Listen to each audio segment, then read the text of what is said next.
नमस्कार,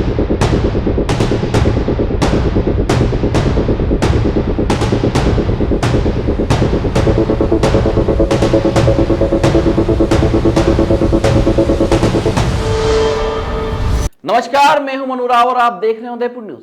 एक तरफ भारत जहां विश्व गुरु बनने की होड़ में लगा है, वहीं दूसरी तरफ आजाद भारत में गुलामी जैसी जिंदगी जीने की मजबूरी। सोचिए, क्या वाकई में हम विश्व गुरु बन सकते हैं? जवाब है जी नहीं। आपने फिल्म अग्निपथ जरूर देखी होगी। उसमें एक गांव मांडवा दिखाया गया था, जहां एक अध्यापक गांव की कुरीतियों और अन्याय के खिलाफ आवाज उठाता है, लेकिन गांव के रसूखदार बाहुबलियों और पंच सरपंचों को ये नागवार गुजरता है और उसी गांव के लोग उसके खिलाफ खड़े कर दिए जाते हैं और उसकी मौत तक हो जाती है। मजबूरी में उसका परिवार गांव छोड़ जाता है। ठीक ऐसी ही कहानी आज की हकीकत बनकर राजस्थान गुजरात बॉर्डर पर बसे आदिवासी इलाके मांडवा से सामने आई है। फर्क बस इतना है कि यहां कोई फिल्म नहीं बल्कि सच्ची घटना है। उदयपुर जिले के मांडवा थाना सीमा पर बसे इस आदिवासी इलाके में 40 दिनों से इंसानियत कराह रही है। 17 परिवारों के 103 लोग अपने ही घर छोड़ने को मजबूर हो गए हैं। कभी खुशियों से गूंजने वाला गांव आज सूना पड़ा है। नाबालिग बच्ची के अपहरण से शुरू हुई यह कहानी आरोपी युवक की आत्महत्या के बाद विकराल हो गई। हालात इतने बिगड़े कि बच्ची के परिवार और रिश्तेदारों तक को गांव छोड़ना पड़ा। पीड़ितों ने थाना, पुलिस, प्रशासन, पंचायत हर जगह न्याय की गुहार लगाई, लेकिन नतीजा वही निकला, ना सुनवाई ना मदद। आज भी मांडवा के एक गांव की ये तस्वीरें बताती है कि आजादी के 75 साल बाद भी यहां लोग गुलामों जैसी जिंदगी जीने को मजबूर है। गांव से उखड़े लोग भूख, बेबसी और डर के साए में जी रहे हैं। पेश है हमारी खास पेशकश, आजाद भारत में गुलामों सी जिंदगी, उदयपुर के मांडवा का कड़वा सच।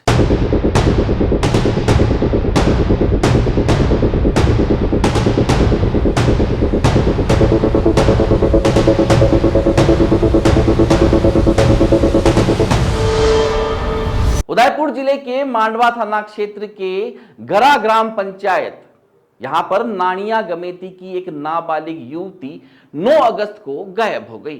पड़ताल करने पर सामने आया कि गांव का ही एक युवक मन्ना राम उसे बहला फुसला कर भगा ले जाता है। नानिया जब आरोपी युवक के घर पर जाकर गुहार लगाता है तो मन्ना राम का पिता खेतिया उसे धमका कर भेज देता है और थाने जाने पर जान से मारने को कहता है। डर के मारे नानिया थाने नहीं जाता है और अपने स्तर पर ही गुजरात में एक जगह से आरोपी युवक मन्ना राम और अपनी बेटी को ढूंढ लेता है और वहां से लेकर गांव आ जाता है, जहां बाद में जाति समाज के पंच पटेलों की पंचायत बैठती है, जिसमें नानिया को उसकी बेटी सुपुर्द कर दी जाती है और आरोपी मन्ना राम के पिता खेतिया पर जुर्माना भी लगता है, जो उसे नानिया को देना होता है। लेकिन ऐसा नहीं होता है और उल्टा मन्ना राम का पिता खेतिया नानिया के घर साथी के साथ झगड़ा करने चले जाता है और नानिया की पत्नी के साथ जमकर अभद्रता करता है। युवती से दूर जाने की पीड़ा मन्ना राम सहन नहीं कर पाता और अपने घर के पीछे ही फांसी पर लटक कर आत्महत्या कर लेता है। ऐसे में खेतिया सहित 40-50 गुस्साए लोग एक साथ झुंड बनाकर आते हैं और नानिया के खेत पर ही मन्ना राम का अंतिम संस्कार कर देते हैं। नानिया सहित करीब 17 परिवारों के घर पर चढ़ोतरा कर लेते हैं। सोचिए, 17 परिवारों के 103 लोग, करीब 100 बकरियां, 10 गायें और 5 भैंसें सभी बिखर गए। कौन कहां है यह पता लगाना मुश्किल भी हो रहा है। इनकी आंखों के सामने ही 2 गायों को गोली मार दी गई। करीब 40 बीघा में सौंफ और मक्का की खेती पर ट्रैक्टर चला दिए गए। मुख्यमंत्री आवास योजना की किस्त से 35,000 रुपए मिले। दुकान में रखा गया सामान, मोटरसाइकिल और 2 लाख रुपए नगद, सब कुछ लूट लिया गया। 103 में से करीब 15 लोग शुक्रवार को फिर से जिला कलेक्ट्रेट पहुंचे। आज से करीब 20 दिन पहले भी ये लोग यहीं आए थे और जिला पुलिस अधीक्षक और जिला पुलिस महानिरीक्षक के समक्ष पेश हुए थे, लेकिन बावजूद इसके भी कुछ नहीं हुआ और दर दर भटकना ही इन लोगों को पड़ा। तो फिर से यहां आकर जिला कलेक्टर साहब से गुहार लगाई है। मेरा नाम नानिया है, मैं कोटड़ा तहसील का हूं और पंचायत समोली खूना और निवासी गरा का हूं और वहाँ हम अच्छे तरीके से रह रहे थे। और ये बवर ससीब है, ये बिना फालतू दारू पी के हमको पहले से धमकाता है और मारपीट करता है और कई पिछले 10-12 सालों से ऐसे करते आ रहे हैं। हमारे घरों पे चढ़ाई करके आते हैं, हमारी बहन बेटियों पे ये अत्याचार करता है और इसके मन में जो आता है जो करता है और मना करने पर हमारी घरों पे चढ़ाई करके आता है। और अभी 1 महीना पहले तो उनने हद ही पार कर दी और उसकी गैंग को मेरे घर पे भेजकर और बंदूकें तलवारें लेकर भेजकर और मेरे परिवार को नहीं भागने पर उसने छूट करने का आदेश दिया था। हम सब 6 बजे के समय में भागकर, इधर से बारिश आ रहा था हम और क्या करें, जान बचा के भाग गए। पूरी पिक्चर का मेन कारण क्या था, आपको घर से भागना पड़ा? और घर से हम भाग गए और वो एक भागने का कारण क्या था ये बताइए? घर से भागने का कारण उन्होंने हमको ज़बरदस्ती भगाया ही है, कोई कारण है ही नहीं सर। और पहले थोड़ा सा कोई मामला था और लड़का लड़की का, तो वो तो थाने में हमने रिपोर्ट दर्ज की और वो समझौता हो गया और पुलिस द्वारा वो लिखावट करके और पंचनामा बना के और सरपंचों का साइन करके वो मामला समझौता कर दिया। अभी जो सरपंच और सचिव के बारे में आप बता रहे थे, उनका क्या है इस पूरी? सचिव का इसमें कुछ भी नहीं है, ये तो दारू पी के दादागिरी करता ही रहता है। और गई साल भी मेरे घर पे मेरी दुकान पे चढ़ाई करके आया 2 बार मेरे को, रात को 12 बजे और मैं सो रहा था और नींद में मेरे को 2 बार मार के गया। मैंने किसी को बताया नहीं, मेरी इज्जत जाएगा ऐसे करके, ये ऐसे करता ही रहता है। सिर्फ ये तो उनका बहाना है अभी और वो हमको ऐसे करता ही रहता है। अभी जो 17 परिवार आप अपनी जान बचा के गाँव से भागे हैं, उस गाँव से भागने का आपका कारण क्या है, वो कारण बताएं आप। भागने का कारण सर कोई भी नहीं, ये पीछे पड़े बंदूक को लेके हम भागे हैं, कारण है ही नहीं। जो प्रेम दर्शन का मामला था लड़का और लड़की का, वो क्या है, वो समझे ना? वो लड़का लड़की का था, वो तो थाने में रिपोर्ट दे के समझौता कर ही लिया और वो लड़का घर जाके क्या पता, उनका पिताजी है खेतिया काना और उनका पिताजी खेतिया काना और उनका लड़का है वो मन्ना राम और खेतिया दोनों घर जाके लड़ाई झगड़ा किया होगे और हमको तो पता है ही नहीं।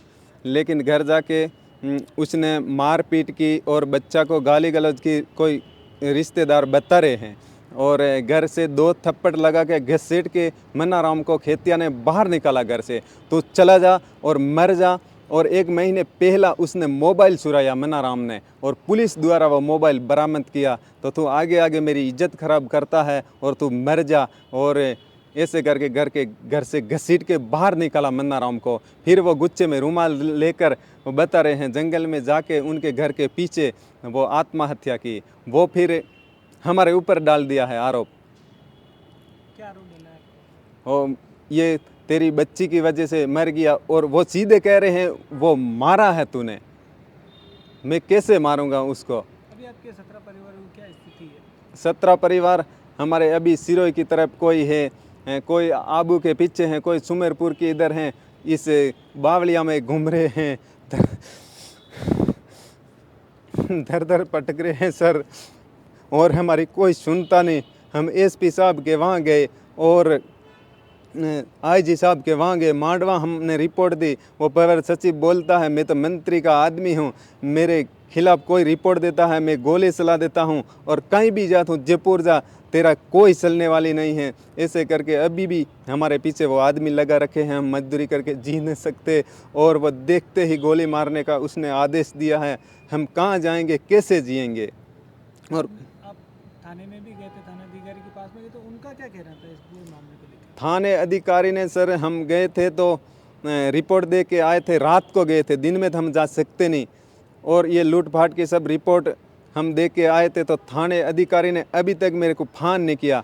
1 महीना पूरा हो गया, इसके बाद में 30 तारीख को हमारे बीट वाला लक्ष्मण जी ने फ़ोन किया गया तो अकेला आ जा थाने पे। मैं अकेला जाके क्या करूं सर, मेरी कोई सुनवाई तो होती नहीं। मेरी मोटरसाइकिल ले ली और मेरा सब लूटा रहा। अभी तक हमारी मक्की वगैरह जो फसल सब लूटी जा रही है, और वो मनाराम ला के मेरी सांप की खेती में जला दिया है सर। सर टोटल कितनी जगहों पे उन्होंने अपना कब्जा जमा लिया है? अ, कितना आपकी पशु जानवरों की कितना उन्होंने अपने हाथे लिया है? 2 एक बैल, एक गाय, और बंदूक से फैर करके उन्होंने मार डाला है। और अभी भी हमारे वहाँ गाय बैल हैं, उनके पीछे भी बंदूक लेके घूम रहे हैं, बता रहे हैं। तो कोई बताता है ही नहीं, उनके खिलाफ कोई बताने जाता है उनको भी वो मारता है। कितनी जगह 40 बीघा जगह है, और उसमें मक्की बो रखी है, सांप बो रखी है, तो उनके ऊपर कब्जा किया है। अभी खेतों में हल चला रहे हैं, और वो सांप की खेती उसने कब्जा कर लिया है। और एक मेरी पानी वाली मशीन है, कुआं है, सब के ऊपर उन्होंने कब्जा कर लिया। पवर सचिव बोलता है मैं बैठा हूँ, आप जो करना है जो करो। उनका आदमियों ने छूट दे रखी है पूरी। आज आप कलेक्टर के पास में गए थे, उससे पहले कहाँ पे आप अपनी समस्या लेके गए? उससे पहले हम पहले गए मांडवा थाना में, वहाँ रिपोर्ट दे के आएंगे। और 2-3-4 दिन निकाल के हम आए थे उदयपुर, और हमारे पास पैसा थे ही नहीं। मैं तो बनियान में हमको भगाया, और तो कोई रिश्तेदारों ने किराया दिया था तो हम वो करके आए थे भाई।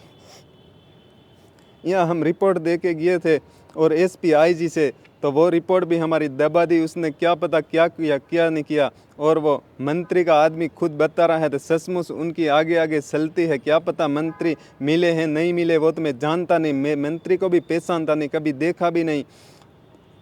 आपके घर में कितने बच्चों की स्कूल की शिक्षा पर भी प्रभाव पड़ा उसका? 17 परिवार में 103 लोग हैं, और इसमें से 20 बच्चे पढ़ने वाले हैं। उनका सारा डॉक्यूमेंट्स किताबें फाड़ डाली, और हमारा सारा राशन कार्ड फाड़ डाला, और आधार कार्ड, आईडी कार्ड, सब हमारा नया कपड़ा वगैरह सब नष्ट कर दिया। और अभी भी हम वहाँ छुप के मजदूरी करते हैं। सिरोही में मजदूरी भी नहीं कर सकते हम खुले दिल से, और हमको मारने की छूट दे रखी है, और फान के द्वारा भी धमकियाँ देते हैं। है ना आजाद भारत की गुलाम तस्वीर की एक दिल दहला देने वाली हकीकत। इन 17 परिवारों के 103 लोग अब मांडवा या इसके आसपास भी दिखे तो उनका हाल बुरा होना तय है। ऐसा फरमान उन 40 लोगों का है जिन्होंने पहले हमला किया था। ऐसा ही एक वाकया मुकेश गमेती के साथ घटित हुआ। दरअसल उसके मामा जी की मृत्यु होने पर वह मोटरसाइकिल से अपने ही गांव गरा गया था। जहां हमलावरों को पता चला तो उन्होंने उसकी मोटरसाइकिल गायब कर दी और उसे ढूंढने लगे। बड़ी मुश्किल से मुकेश अपनी जान बचाकर वहां से भागा और थाने में रिपोर्ट देने भी परिचित को भेजा। जानकारी मिली है कि पुलिस ने मुकेश की मोटरसाइकिल बरामद कर ली है, लेकिन उसे सुपुर्द करने से पहले नानिया को थाने ले जाने का दबाव बनाया जा रहा है। बढ़िया। मेरा नाम मुकेश है और मैं गया था, गांव में गया था और मेरा बेटा था और बाइक लेके गया तोड़ के, और मैं बस रिपोर्ट लिखाना गया था थाना पे, और रिपोर्ट जाके दिया था और बाइक को और शशिब का नाम कर दे के और हाथा जोड़ी करके रिपोर्ट अपन लिखाया था अपन तो भी, और बाइक तो आया था और पुलिस वाला लेके गया मांडवा थाना में। कौन कौन आया था बाइक लेके, कौन चोरी करके? बाइक चोरी करके तो एक तो ये हिरता और मैन अपन भी ये रमेश और हुजियाराम, 3। उदयपुर की बॉर्डर पर स्थित मांडवा थाना इलाके के कई गांव आज भी गुलामी की जंजीरों के साए में जी रहे हैं। मोताणे और चढ़ोतरे जैसी कुरीतियां आज तक यहां दूर नहीं हो पाई है। अपनी आंखों के सामने घर, खेत, मवेशी उजड़ते देखने वाली पीड़ित महिला का क्या कुछ कहना है, आप खुद सुनिए। नाम कही आप एमिया अच्छा कई मामलों आप यदि गांव छोड़ीने भाग रहे वन टाइम की कई स्थिति है बरसात को टाइम हो तो मैंने वो इससे मामला तो कोई मामला नहीं है हमारा समझता हो गया बाद में फिर वो पीछे पड़ के भी हमारा घर वहाँ निकाल दिया सर हमारा कोई मामला नहीं। तो यदि वर्का वही रही है वन टाइम आप ला रहे बच्चों भी वो भी देख रही बाबा को भी सब हम घर से निकल दिया हमारे मारपीट करते होते सब हम जंगल में भाग गया हमारा कोई मामला नहीं होता। अभी आप 1 महीने से जंगल में छुपे छुपे फिर रहे उस जो ये आपके जो हालात है वो बताओ। सूप तो ये मीना जंगल में सूप पीने यहाँ बाजारों में मजदूरी के लिए तो सारे पीछे परिया है हमारे परिवार पीछे परिया है हो करें जीवी है बाजार आती है काम नहीं करवा देता बाजार में हमारा रिश्ता कर ही रहे सब घर की स्थिति है बराबर है कोई स्थिति नहीं है हमारा सगा से होते हैं ऑटो देते खाइए बैठा हो हमारा कोई नहीं है मेरे पास गुजर किससे चल रहा है कोई नहीं है हमारे पास मजदूरी करी ऑटो लाविन खाइए सब हमारे कोई नहीं है हमारे कापला नहीं है हमारे टोबरा टिकरा कोई नहीं है वो क्यों करें जीवी है हमारा मेरा कम नहीं है मैं करवा देता हूँ वो जीव हमारी बुरी हालत है इतना परिवार है हमारा छोटा छोटा बेसो दाल पौधा है पति में नरे टाइम मन नहीं पै रहा समस्या नहीं लेने बाद ही मामला हाँ सब हमारे परिवार भी सब मिलों स्थिति बैर बैत हो रही है कोई कापनो वगैरह नहीं है सब नागो पागिया सोरन भी सब अपने डांड और जानवर भी कटे मेरे बकरी भी सब मार मार खाएगी बेच देती सब एक गाय एक बैल मैं नहीं देखी अभी सब और ही लेती सब हमारे आपने खेतरी की स्थिति है खेतर में हमारे वरियाली बोई लिया मैं किया बोया है भी सब हमारी फसल को खाई लेती आपने घर भी कब्जे कर ली तो सब कब्जो कर ले तो मेरे किराना की दुकान होती वहाँ भी लूट लेती हमारा पैसा भी घर में होता भी और लेता घर का क्या लाख रुपया होता मेरे दुकान में हमारे दुकान कर से सेठी होते मैं जावा भी नहीं देता दुकान में कैरो में हमारे रहने को अलग होते हैं मैं दुकान में नहीं जावा देता हमारे सब हमारे 100 दिन होती 3.5 किलो सब ले लेता हूँ कोई नहीं मिली हूँ हमारे खाली हमारे बाबा फेरे लगी है ले जंगल में सीजन में वर्षा बस्ती मेरी हाँ वर्षा घर से बाहर निकले वर्षा चालू हुई है यही हालत हो गई है हमारे आप घर निकलिया वन टाइम यूँ होश को तो 100 बजे टाइम ना परेशानी जोरदार होती गई पर जोरदार परेशानी है घर से बाहर निकली वर्षा चालू हुई है बहुत परेशान हुई है छोटा छोटा बच्चे तो बता नहीं ये है आजाद भारत का कड़वा सच। सोचकर देखिए 17 परिवार 103 लोग भूख डर और बेबसी की जंजीरों में जकड़े हुए हैं। इनमें देश का भविष्य भी शामिल है। 20 मासूम बच्चे जो स्कूल की किताबों और सपनों में खोए रहने चाहिए थे, लेकिन बीते 40 दिनों से इनके हाथ में सिर्फ जिंदगी बचाने की जद्दोजहद है। भरी बरसात में बेघर होना, जंगलों में भूखे प्यासे भटकना, रातों को जंगली जानवरों से डर कर कांपना और दिन को उजड़े हुए खेत खलियानों की राख पर आंसू बहाना, यही इनकी असलियत है। क्या आप सोच सकते हैं कि जिन बच्चों की उम्र खेलने कूदने और पढ़ाई करने की है, वो आज अपने गांव, अपने घर और अपनी पहचान से ही बेदखल कर दिए गए हैं। इतिहास गवाह है कि जुल्म और अन्याय के खिलाफ खड़े होने की कीमत हमेशा भारी पड़ी है। यही संघर्ष कभी कहानियों और फिल्मों में विजय दीनानाथ चौहान जैसा किरदार गढ़ता है। आपने मांडवा का नाम फिल्म अग्निपथ में सुना होगा, लेकिन फर्क सिर्फ इतना है कि वहां कहानी थी और यहां कड़वा सच। असली मांडवा आज भी गुलामी की जंजीरों में कैद है। सोचिए, आजादी के 75 साल बाद राजस्थान गुजरात बॉर्डर के आदिवासी परिवार चड़ोतरे और मोताने जैसी कुरीतियों के चलते अपने ही गांव से बेघर हो गए हैं। उनके मेहनत से सींची फसलें, उनकी गाड़ी कमाई, उनका आशियाना सब कुछ छीन लिया गया है। उनके पास बचा है तो बस डर, भूख और बेबसी। तो सवाल यही है, क्या ऐसे हालातों में हम सचमुच विश्वगुरु बन सकते हैं? क्या विश्वगुरु बनने का सपना उन 20 मासूम बच्चों की आंखों से होकर नहीं गुजरना चाहिए, जिनकी पढ़ाई 40 दिनों से ठप पड़ी है?